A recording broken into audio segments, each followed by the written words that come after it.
Hello, അസ്സലാമു അലൈക്കും. Welcome back to Silas food and crafts.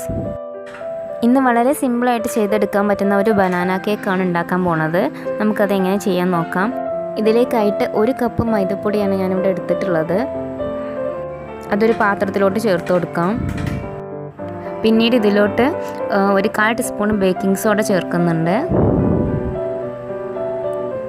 കൂടെ 1 ടീസ്പൂൺ നമ്മൾ ബേക്കിംഗ് പൗഡറും ഇതിലോട്ട് ചേർത്ത് കൊടുക്കുന്നുണ്ട്. ശേഷം നമുക്ക് നന്നായിട്ടൊന്ന് മിക്സ് ചെയ്തെടുക്കണം. പിന്നീട് നമുക്ക് 3 തവണയായിട്ട് ഇത് അരിച്ചെടുക്കേണ്ടതുണ്ട്. ഇതിലുള്ള കട്ട കെട്ടിയിട്ടുണ്ടെങ്കിൽ അതൊക്കെ മാറി കിട്ടാൻ വേണ്ടിയിട്ടാണ്. 3 തവണ അരിച്ചെടുക്കുകയാണെന്നുണ്ടെങ്കിൽ കേക്ക് നല്ല സോഫ്റ്റായിട്ട് നമുക്ക് കിട്ടും. ഇനി ഞാൻ എടുത്തിട്ടുള്ളത് പഞ്ചസാരയാണ്. ഞാൻ ഇതിവിടെ 1/4 കപ്പ് പഞ്ചസാര പൊടിച്ചതാണ്. അല്ല, പൊടിച്ച പഞ്ചസാരയാണ് നിങ്ങൾ എടുക്കുന്നുണ്ടെങ്കിൽ 1 കപ്പ് എടുക്കാം. മധുരത്തിനനുസരിച്ച് നിങ്ങൾക്ക് കൂട്ടിയും കുറച്ചും അത് എടുക്കാവുന്നതാണ്. ഞാനിവിടെ ഒരു 1/4 കപ്പ് പഞ്ചസാര മിക്സിയിൽ പൊടിച്ചെടുത്തിട്ടുണ്ട്. ഇനി ഇതിലോട്ട് നമുക്ക് 2 കോഴിമുട്ട പൊട്ടിച്ചൊഴിച്ച് കൊടുക്കാം.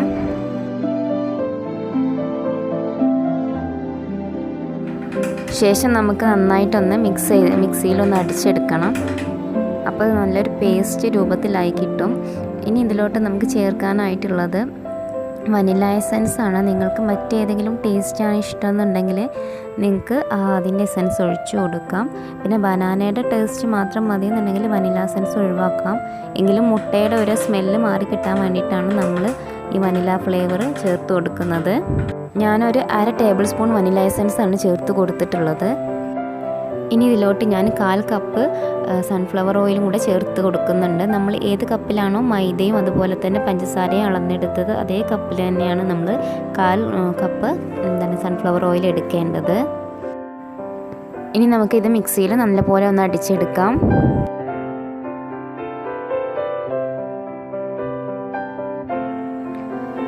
ഇപ്പോൾ നമ്മുടെ മിക്സ് ഈ ഒരു പരുവത്തിലാണ് ഇരിക്കുന്നത്.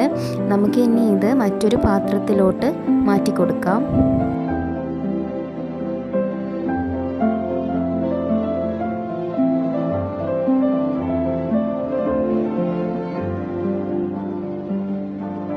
ഇനി നമുക്കിതിലോട്ട് നമ്മുടെ മെയിൻ ഇൻഗ്രീഡിയൻ്റ് ആയിട്ടുള്ള പഴം ചേർത്ത് കൊടുക്കണം. ഞാനിവിടെ ഒരു വലിയൊരു പഴമാണ് എടുത്തിട്ടുള്ളത്. അത് നമുക്ക് ജസ്റ്റ് ഒന്ന് കട്ട് ചെയ്തിട്ട് മിക്സിയിൽ നന്നായിട്ടൊന്ന് അരച്ചെടുക്കണം.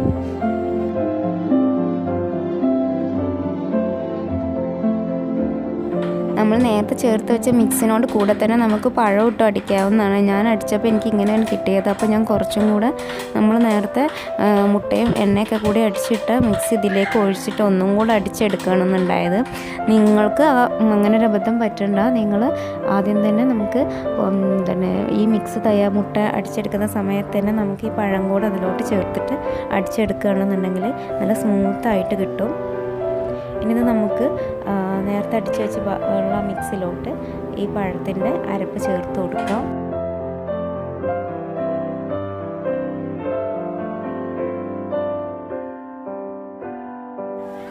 ഇനി ഇത് രണ്ടും കൂടെ നന്നായിട്ടൊന്ന് ഇളക്കി കൊടുക്കാം. ഇനി ഇതിലോട്ട് നമ്മൾ നേരത്തെ മാറ്റി വെച്ച ഡ്രൈ ഇൻഗ്രീഡിയൻസ് കുറേശ്ശെ ആയിട്ട് ഇട്ടിട്ട് ഇളക്കി കൊടുക്കണം. മുഴുവനായിട്ടും ഒരു വിസ്ക് വെച്ചിട്ട് നമുക്ക് മിക്സ് ചെയ്ത് കൊടുക്കാം. വിസ്ക് തന്നെ വേണമെന്നില്ല, നിങ്ങൾക്ക് സ്പൂണോ സ്പാച്ചുലയോ എന്ത് വെച്ചിട്ട് വേണമെങ്കിലും നിങ്ങൾക്ക് ഇളക്കി കൊടുക്കാം. സ്പൂണോ സ്പാച്ചുലൊക്കെ ഉണ്ടെങ്കിൽ സെയിം ഡയറക്ഷനിൽ തന്നെ ഇളക്കി കൊടുക്കണം. വിസ്ക് ആകുമ്പോൾ ഏത് ഡയറക്ഷനിൽ ഇളക്കി കൊടുത്താലും കുഴപ്പമില്ല. ഡ്രൈ ഇൻഗ്രീഡിയൻസ് മുഴുവനായും ചേർത്ത് ഇളക്കി കൊടുക്കുന്ന സമയത്ത് ടൈറ്റായിട്ട് വരികയാണെന്നുണ്ടെങ്കിൽ നിങ്ങൾക്ക് പാൽ 1-2 ടേബിൾ സ്പൂൺ പാലും കൂടെ ചേർത്തിട്ട് നന്നായിട്ട് ഇളക്കി കൊടുക്കാം. നമ്മുടെ കേക്കിനായിട്ടുള്ള ബാറ്റർ എന്ന് പറയുമ്പോൾ ഈ ഒരു കൺസിസ്റ്റൻസിയിലാണ് വേണ്ടത്. അത് നമ്മൾ പ്രത്യേകം ശ്രദ്ധിക്കണം. എന്നാലും നമ്മുടെ കേക്ക് നന്നായിട്ട് പൊങ്ങി വരുള്ളൂ. പറ്റ ലൂസാവാൻ പാടില്ല.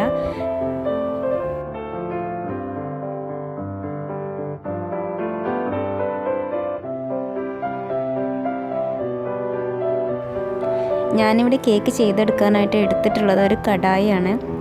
അപ്പോൾ നമുക്ക് ഇതിൻ്റെ ബട്ടർ പുരട്ടി കൊടുക്കാം. ബട്ടറോ അല്ലെങ്കിൽ ഓയിലോ എന്തെങ്കിലും ഒന്ന് നമുക്കിതിൽ നന്നായിട്ടൊന്ന് പുരട്ടി കൊടുക്കണം. എന്നാലും നമ്മൾ കേക്ക് വിട്ട് കിട്ടുള്ളൂ. നോൺ സ്റ്റിക്കിൻ്റെ കടായിയാണ്. എന്നിരുന്നാലും നമുക്ക് പെട്ടെന്ന് വിട്ട് കിട്ടാനും കരിഞ്ഞു പോകാതിരിക്കാനും വേണ്ടിയിട്ട് നമുക്ക് കുറച്ചൊരു ബട്ടർ ഇതിൽ പുരട്ടി കൊടുക്കാം. ഇനി നമുക്ക് നമ്മുടെ കേക്ക് ബാറ്റർ ഇതിലോട്ട് ഒഴിച്ചു കൊടുക്കാം. ഈ ഒരു കൺസിസ്റ്റൻസി ആട്ടോ ഞാൻ നേരത്തെ പറഞ്ഞത്.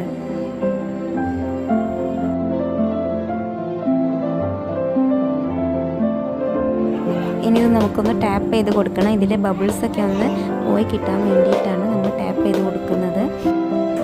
ഞാനിവിടെ സ്റ്റൗവിൽ ഒരു പഴയ പാന് പ്രീ ഹീറ്റ് ചെയ്യാനായിട്ട് വെച്ചിട്ടുണ്ടായിരുന്നു.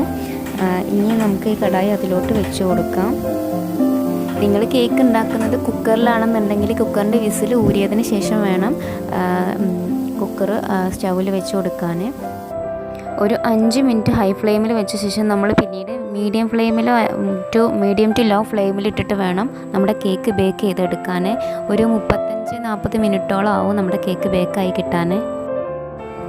ഞാൻ ഈ കടായിയുടെ മൂടിയിലുള്ള ഹോളിൽ ഒരു പേപ്പർ വെച്ചിട്ടുണ്ട്. അതിലുള്ള ആവി നേരെ പുറത്തേക്ക് പോവാതിരിക്കാൻ വേണ്ടിയിട്ടാണ്. കുക്കറാണെന്നുണ്ടെങ്കിൽ നിങ്ങൾക്ക് വെക്കേണ്ട ആവശ്യമില്ല. ഇപ്പോൾ ഏകദേശം ഒരു 15 മിനിറ്റ് ആയിട്ടുണ്ട്. നമ്മുടെ കേക്ക് പൊങ്ങി വരാൻ തുടങ്ങിയിട്ടുണ്ട്. നമ്മുടെ ഫസ്റ്റത്തെ ആ സമയത്താണ് നമ്മുടെ കേക്ക് നന്നായിട്ട് പൊങ്ങി വരിക. പിന്നെ അത് വേവാനെടുക്കുന്ന സമയമായിരിക്കും പിന്നീട്. ഇപ്പം നമ്മുടെ കേക്ക് പകുതിയോളം പൊങ്ങി വന്നിട്ടുണ്ട്. കേക്ക് പൊങ്ങി വന്നിട്ടുള്ളത് ഞാൻ നിങ്ങൾക്ക് ജസ്റ്റ് ഒന്ന് കാണിക്കാം. നമ്മൾ ശരിക്കും കേക്ക് ബേക്ക് ചെയ്യുന്ന സമയത്ത് ഇടയ്ക്കിടയ്ക്ക് തുറന്ന് നോക്കാനൊന്നും പാടില്ല. ഒരു 30 മിനിറ്റെങ്കിലും കഴിഞ്ഞ് 20-30 മിനിറ്റെങ്കിലും കഴിഞ്ഞിട്ട് കേക്ക് തുറക്കാൻ പാടുള്ളൂ. ഇല്ലെങ്കിൽ അതിൽ ക്രാക്സ് വീഴും. ഞാൻ ജസ്റ്റ് നിങ്ങൾക്ക് കാണാൻ വേണ്ടിയിട്ട് ഞാൻ തുറന്ന് കാണിക്കാം.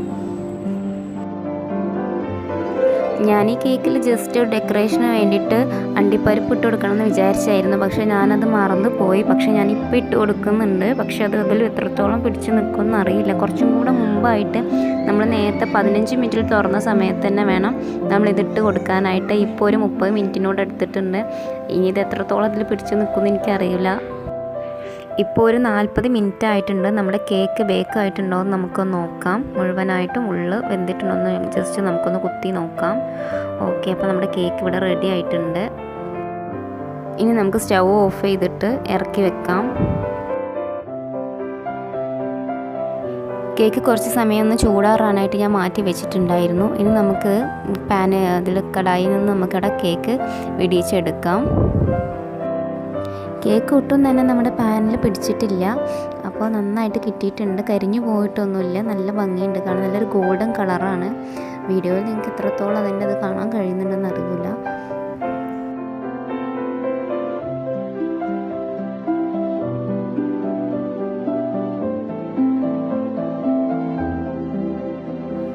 ഇനി നമുക്ക് നമ്മുടെ കേക്ക് ഒന്ന് കട്ട് ചെയ്ത് നോക്കാം. ഇതിൻ്റെ ഉൾവശം എങ്ങനെയാണെന്ന് നോക്കാം. പുറത്ത് നല്ല സോഫ്റ്റാണ്. ഇനി ഉൾഭാഗം കൂടെ നമുക്കൊന്ന് കട്ട് ചെയ്തിട്ട് നോക്കാം കേട്ടോ.